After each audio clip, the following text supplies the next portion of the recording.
Hi, my name is Cassidy Clare, and I'm in my third semester of the Unified Elementary Pro-Teach program at the University of Florida.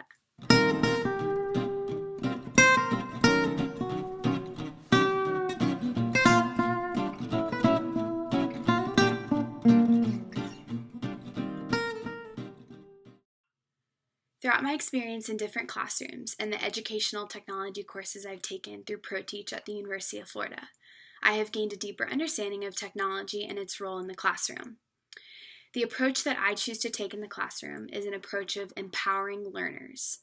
So basically what empowering learners means is allowing students to take control and autonomy over their personal academic needs, and they can kind of customize their own learning environment. So I think this is really important because I want to take into consideration that all the students in my class will come from very different backgrounds. They'll have different strengths and different weaknesses. And I think that this gives students the opportunity to see what their individual needs are, and then they can use technology to meet those needs. So one way that I want to do this is kind of by allowing students to choose the technology route that they take. So every student may respond to a certain concept or skill differently, and so they can have the ability to choose whether it's Prezi, PowerPoint, whatever they like. They can choose to present their findings through that. I think that empowering learners is also a great approach because I want to create an environment in my classroom where if students learn something that they're very interested in, they have the opportunity to do research on their own, which I think is super important because it's really engaging students in the lesson. And so with that, I think that technology is sometimes seen as a distraction in the classroom. But for me, I think that as a teacher, it's definitely my job to show students the correct way to use technology in the classroom. And I think that starts by teaching them about what it means to be a digital citizen, which I think will also help students in the future take responsibility over their actions on the internet. So I think that technology can be used in the classroom in an incredible way to help students have accommodations for anything that they need in the classroom. So a specific example of this is allowing my students to complete a research project on a current event using different modes of technology. So they can watch videos about it, they can find articles about it, and do research that way. And then they can choose the mode of technology they use to present their findings to the class, which I think is a really great way for students to show their specific strengths and their weaknesses. With that, in order to achieve the goal of creating empowered learners in my classroom, we would definitely need the resources and the funds. So in my classroom, I would love to have a smart board. I think this is a great way for the students to engage in different hands-on activities, whether it's phonics instruction or phonological awareness. I think it's important for students to be able to manipulate things on the board. And it's just a really engaging and fun behavior management tool as well. I also think it's important that students have access to computers and iPads so that they can do the research and complete projects such as the current event project that I talked about earlier.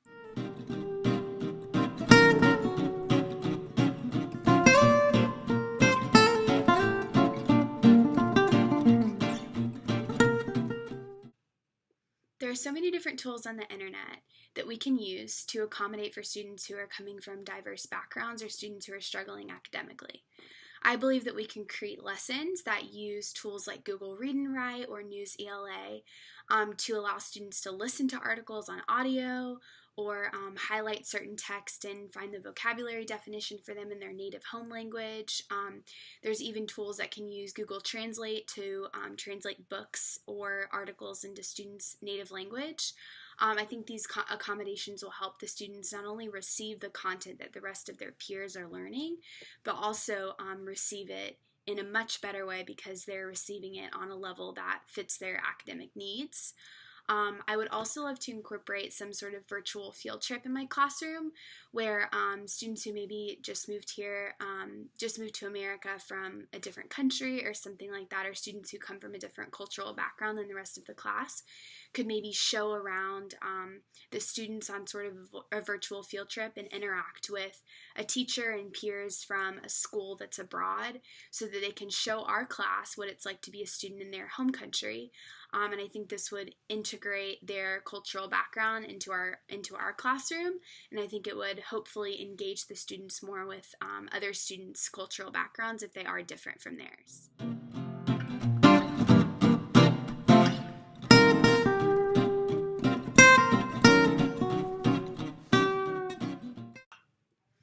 In my opinion, global education is extremely important. Whether it's in an elementary class or a high school class, I think that it can be a great benefit to students and educators to get insight from different people.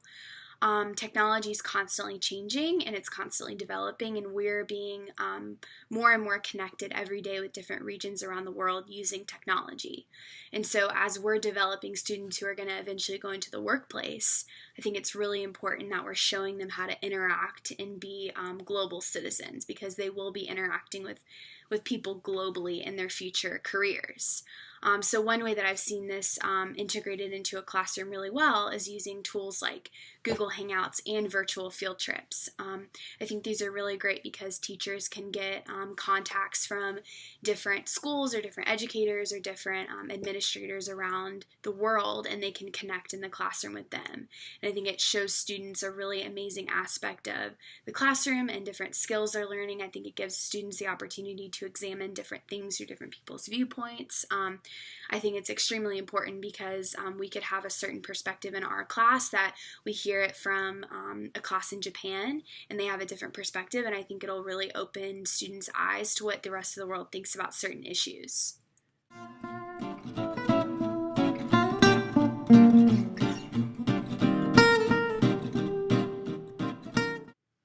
I think that parents having access to technology creates an amazing opportunity for them to engage with the classroom, the teachers, and the administrators.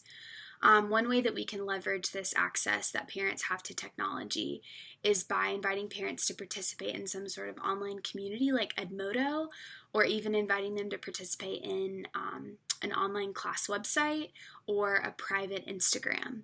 I think these are really great ways for the parents to be engaged with what the students are learning in the class. I've seen with a first grade class, I've seen that a class has a Instagram, and parents are able to go on and see what their students are doing during the day, and it's a really special time for the parents to feel like they're a part of their students' lives during the school day. Another thing I think is a really important aspect of having technology access is that parents who work long hours or maybe don't have transportation to school can use things like Google Hangouts or Skype for parent-teacher conferences, which I think is a really great accommodation for those parents that aren't able to make it to school. I think another thing is having parents who have access to email is really important, because I think email is a really professional and efficient way to communicate, and I think it's nice that you can also include administrators or other people that are included in maybe an IEP process or something along those lines.